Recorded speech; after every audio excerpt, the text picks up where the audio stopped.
Äläkä sä naura. Sä näytät semmoiselta kilpirauhasen vajaatoimintasankarilta. Sit sä näytät, vittu sä oot väsyneenä. Kiitos Nurmijärven Arttu Viskari. Oho. Jumalauta, sehän heräs. Tiedättekö, että Jussi Lankoski on saanut porttikielon vireystilaa? Miten vittu?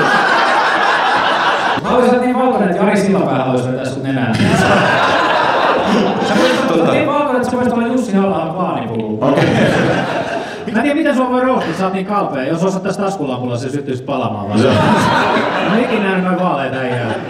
Nyt laskee, että Tommi Haustala nauraa tolle. Sä näytät ihan Jeff Bezoksen dickpikiltä, vittu. Eikö Tommi Haustala näytä siltä, että se nuolaisee sormeen, kun se swipaa Tinderistä? Antti Akonio veto. Sä näytät siltä, että sä oot Aluminium pikkuorangien manageri, vittu. Se artistin on Vanilla Mais tai joku veto. Siis Tommi Haustala ja Antti Akonin vierekkäin näyttää ennen ja jälkeen jäänyt kuvalta veto.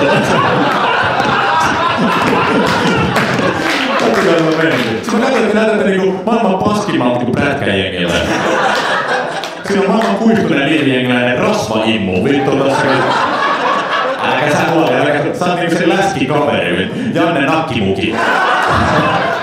Aina se menee polkupyörän päälle, sit tulee fatbike, ihan suoraan.